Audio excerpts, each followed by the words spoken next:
भाई ध्यान देना, सभी ध्यान देंगे। पहले तो क्वेश्चन समझना है, क्या बोल रहे, अच्छा बोलो। क्वेश्चन समझना भाई, ध्यान दो, चैप्टर बहुत अच्छा है ये। बोलता है विदाउट यूजिंग पाइथागोरस थ्योरम, इसका मतलब पाइथागोरस थ्योरम का बिना यूज करे, यूज नहीं करना, without using Pythagoras theorem show that the point this are the vertices of right angle triangle. क्या बोल रहा है, कह रहा है कि शो करो बिना पाइथागोरस थ्योरम का यूज करे कि ये जो वर्टिस, ये जो पॉइंट है वो एक राइट एंगल ट्राइंगल के पॉइंट है। किसके पॉइंट है, देख लो, पढ़ लो। Without using Pythagoras theorem, Pythagoras theorem का बिना यूज करे, show that the point this are the vertices of right angle triangle. क्या शो करना है कि जो पॉइंट्स है दिस क्या है, आर द वर्टिसेस, वर्टिसेस मतलब पॉइंट, आर द वो पॉइंट है किसके, राइट एंगल ट्राइंगल। यस और नो। तो अभी मान लो एक ऐसे बना दिया मैंने, एक ट्राइंगल बना दिया, मुझे नहीं पता अभी राइट एंगल ट्राइंगल है, नाम रख देते हैं ए बी सी, और ए के पॉइंट क्या हमारे पास 4 4, और बी के पॉइंट क्या है 3 5, एंड सी के क्या है -1 एंड -1। ठीक है भाई, और शो करना है मुझे कि ये जो पॉइंट हैं वो किसके हैं, ऐसे वैसे ट्राइंगल के नहीं है, कैसे ट्राइंगल के हैं, राइट एंगल ट्राइंगल के। पाइथागोरस थ्योरम से मैं कैसे करता, अगर करता तो मैं ये वाला डिस्टेंस निकालता, डिस्टेंस फॉर्मूले से डिस्टेंस निकाल लेता। अरे हाँ बे, तो डिस्टेंस आता ए बी का डिस्टेंस आ जाता, फिर इसका डिस्टेंस निकालता डिस्टेंस फॉर्मूले से बी सी का डिस्टेंस, यस और नो, फिर इसका डिस्टेंस निकालता किसका, ए सी का डिस्टेंस। और अगर कोई दो डिस्टेंस के स्क्वायर का सम, दो डिस्टेंस के, फिर मैं इनका स्क्वायर करता, इन सबका क्या करता, स्क्वायर। अगर कोई भी दो स्क्वायर को प्लस करने से तीसरा वाला आ जाता, तो ऐसा किस में होता है, पाइथागोरस थ्योरम में होता है ना, बेस का स्क्वायर परपेंडिकुलर का स्क्वायर बराबर हाइपोटेन्यूज का स्क्वायर होता है। तो ये किससे प्रूफ होता, पाइथागोरस थ्योरम से। लेकिन उसने क्या बोला भाई, without using Pythagoras theorem, Pythagoras theorem का बिना यूज किए आपको बताना है कि ये पॉइंट ऐसे वैसे ट्रायंगल के नहीं है, किसके है। समझ में आई बात भाई। और पाइथागोरस थ्योरम से करते तो क्या करते, ये डिस्टेंस फॉर्मूले से डिस्टेंस, ये भी डिस्टेंस, ये भी डिस्टेंस, उनका स्क्वायर करते, और अगर दो के स्क्वायर का सम तीसरे वाले के स्क्वायर के बराबर आता, तो इसका मतलब ये किस में होता है, दो का स्क्वायर यानी एक परपेंडिकुलर का एक बेस का स्क्वायर, तो दो का स्क्वायर का सम तीसरे वाले के बराबर आता, तो आपको तो लगता है एक परपेंडिकुलर है एक बेस है और तीसरे वाला क्या है, हाइपोटेन्यूज। अगर बराबर आता तो ये पॉइंट किसके होते हैं, राइट एंगल ट्रायंगल के। लेकिन उसने तो बोल दिया किसका यूज करके, बिना यूज करे पाइथागोरस थ्योरम के आपको प्रूफ करना है। अब बिना यूज करे कैसे करें, देखो भाई सुनना मेरी बात ध्यान से। अगर मैं एक लाइन ये है, इसका स्लोप निकाल दूं, क्या निकाल दूं, m1, एक लाइन ये है, इसका स्लोप निकाल दिया मैंने m2, ठीक है भाई। और जो दोनों स्लोप निकले ना, उसको मैंने मल्टीप्लाई करके देखा, m1 इंटू m2, और पता लगा ये क्या आ गया, -1। इसका स्लोप निकाला, इसका स्लोप निकाला, और अगर दोनों स्लोप को मैंने क्या कर दिया, मल्टीप्लाई, तो इसका मतलब क्या है, ये दोनों लाइनें क्या हैं, परपेंडिकुलर। परपेंडिकुलर हो गई अगर, तो इसका मतलब जो ट्रायंगल बनेगा वो कैसा बनेगा, राइट एंगल ट्रायंगल। हाँ या ना, नहीं आई बात समझ में, समझना।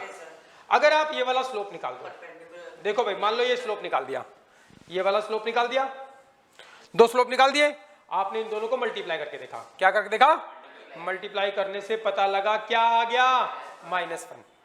अगर -1 आ गया तो इन दोनों लाइन के बारे में आप कुछ बोल सकते हो कि लाइनें कैसी होंगी, क्या ये ऐसे होंगी या ऐसे होंगी, बताओ।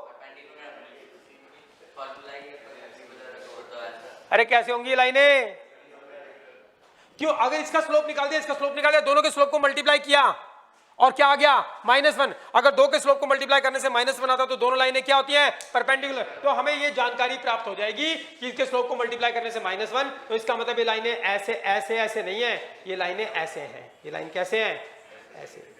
तो ये लाइन परपेंडिकुलर हो गई, फिर ये ट्रायंगल रहा होगा, तभी तो बनेगा राइट एंगल ट्रायंगल। हाँ या ना, नहीं आई बात समझ में, नहीं आई। आगे चल रहे हैं, एक बात देखना भाई ध्यान से। मान लो इसका स्लोप को मल्टीप्लाई करने से -1 नहीं आया, -1, आपने इसका भी स्लोप निकाल दिया m3, क्या निकाल दिया, और आपने जब m2 और m3 को मल्टीप्लाई करके देखा और क्या आ गया -1, तो इससे क्या पता लगता है ये दोनों लाइनें परपेंडिकुलर नहीं है, 90 डिग्री का एंगल नहीं बनाती। ये दोनों लाइनों को मल्टीप्लाई, इन दोनों लाइन के स्लोप को मल्टीप्लाई करने से माइनस बना रहा है, इसका मतलब ये 90 डिग्री का एंगल बनाती है। तो ये लाइनें कैसी होंगी देखने में, ये और ये वाली कैसी होगी, ये ऐसी होगी, यस और नो। फिर ये ऐसी होगी तो बनेगा राइट एंगल ट्राइंगल। बात समझ में आ रही है भाई? नहीं आ रही? हमें राइट एंगल ट्राइंगल बनाना नहीं है, हमें तो बस ये बताना है कि जो पॉइंट है वो किसके हैं, राइट एंगल ट्राइंगल के। अगर आप तीनों लाइन का स्लोप निकाल लो, तीनों लाइन का, और कोई दो स्लोप को मल्टीप्लाई करने से क्या आ जाए -1, इसका मतलब जो दो लाइनों के स्लोप को मल्टीप्लाई करने से -1 आया ना, तो वो दो लाइनें क्या है, परपेंडिकुलर। और अगर ट्राइंगल के अंदर दो लाइनें परपेंडिकुलर हो गई तो इसका मतलब कैसा ट्राइंगल बनेगा, राइट एंगल ट्राइंगल। हाँ या ना? नहीं आई बात समझ? क्वेश्चन क्लियर है? तो बताओ, हम बिना यूज करे पाइथागोरस थ्योरम का बता सकते हैं कि ये राइट एंगल ट्राइंगल के वर्टिसेस होंगे कि नहीं होंगे। अब ध्यान से देना, देख सुनना भाई ध्यान से। लेट कर लेते हैं, let m1 be the slope, m1 be the slope of किसका, AB। चलो AB का m1 be the slope of AB, और m2 स्लोप किसका नाम रख लो, m2 be the slope of किसका, BC का, और m3 be the slope of किसका, AC का। ठीक है भाई, क्लियर है? लेट, और गिवन है हमारे पास पॉइंट्स, गिवन है ए के पॉइंट क्या है 4 4, और बी के क्या है 3 5। लेट हो गया, गिवन चल रहे हैं। अरे हाँ है ना, इनके स्लोप को हमने नाम दिया ना m1 m2 m3, तो बताना पड़ेगा। और अब गिवन आपके पास पॉइंट ए बी एंड सी। सी क्या है हमारे पास, -1 ठीक है भाई? ध्यान दो भाई आप लोग, ये चैप्टर बहुत अच्छा है, बहुत मुश्किल बन जाएगा अगर ध्यान नहीं दोगे। और 12th क्लास में मैक्सिमम कॉन्सेप्ट इस चैप्टर के यूज होंगे, समझ रहे हो भाई? ये अच्छे से आएगा तो 12th क्लास की जो ज्योमेट्री वाले क्वेश्चंस हैं वो अच्छे से समझ में आएंगे, तो इसलिए इस पे मेहनत करनी है। फिगर बना ली, लेट हो गया, गिवन लिख दिया। अब हमें क्या करना है, टू प्रूव, टू शो करना है ABC are vertices of, ABC जो पॉइंट है वो क्या है, vertices of right angle triangle. ठीक है भाई, ये शो करना है। अरे हाँ या ना, ये लिखना पड़ेगा ना पेपर में, तभी तो नंबर देगा वो, या सीधा बस दो लाइनें उठा के कर दोगे। तो ये हो गया लेट, ये हो गया गिवन, ये हो गया टू शो। अब मैं कैसे, ये हो गया लेट गिवन टू शो, अब मैं शो कैसे करूंगा, तो मुझे वहीं पता लग गया। कैसे शो करोगे, राइट एंगल ट्राइंगल है, स्लोप निकालोगे, और कोई दो स्लोप को मल्टीप्लाई करने से क्या आ जाए -1, तो वो दो लाइनें परपेंडिकुलर हो जाएंगी। अगर एक ट्राइंगल में दो लाइनें परपेंडिकुलर है, एक ट्राइंगल में दो लाइनें क्या है, परपेंडिकुलर, तो ट्राइंगल जो बनेगा वो कैसा बनेगा, राइट एंगल ट्राइंगल। हाँ या ना? तो दो लाइनें परपेंडिकुलर कब हो जाएंगी, जब दोनों के स्लोप को मल्टीप्लाई करने से क्या आ जाए -1, तो वो दो लाइनें परपेंडिकुलर हो जाएंगी। अरे हाँ ठीक है भाई। अब क्या करते हैं, स्लोप निकालते हैं m1।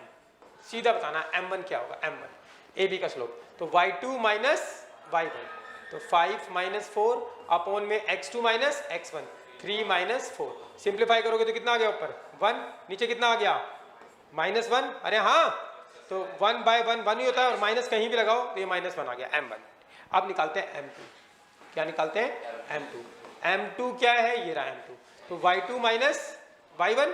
अरे हाँ या ना, y2 माइनस y2 ये रहा -1, y2 माइनस y1 क्या है 5 अपॉन में x2 minus x1, x2 minus x1। इसको सॉल्व करो, कितना आ गया -6 अपॉन में -4, माइनस माइनस कट गया, 2 3 जा 6, 2 2 जा 4, कितना आ गया 3/2। यस और नो?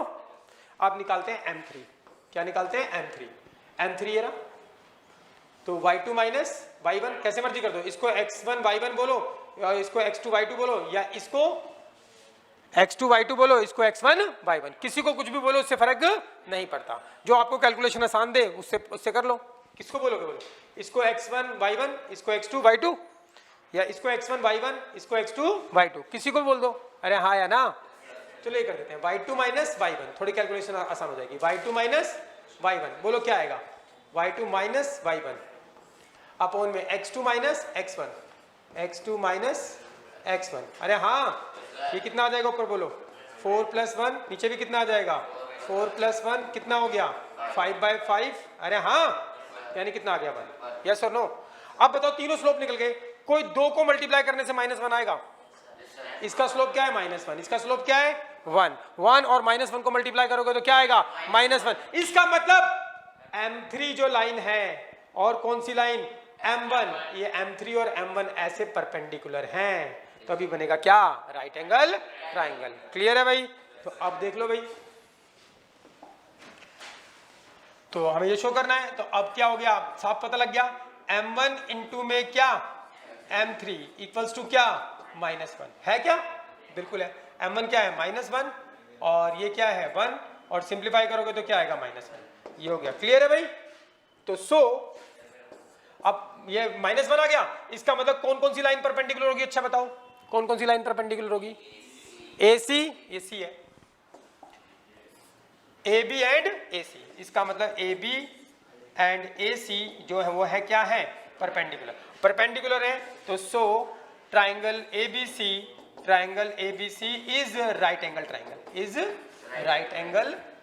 समझ में आ गई बात भाई? ऐसे लिखना है अच्छे से, समझ में आ रही है बात? ऐसे नहीं सीधे कर लिया हो गया काम, समझ रहे हो भाई? और लिखना कोई बहुत बड़ी बात है ना यार, एक बार आपने चित्र बना लिया, चित्र बन गया, अब कौन बिना पाइथागोरस थ्योरम का यूज करके आपको बताना है कि ये राइट एंगल ट्रायंगल के वर्टिसेस होने चाहिए, तो मुझे पता लगा कॉन्सेप्ट पता लग गया, इनके स्लोप निकालूंगा, कोई दो कोई स्लोप को मल्टीप्लाई करने से अगर -1 आ गया तो इसका मतलब वो राइट एंगल ट्रायंगल है। तो हमने सबके स्लोप निकाल लिए और ढंग से लिखना है, let given and to find. लिखो भाई, समझ आ गया बच्चों?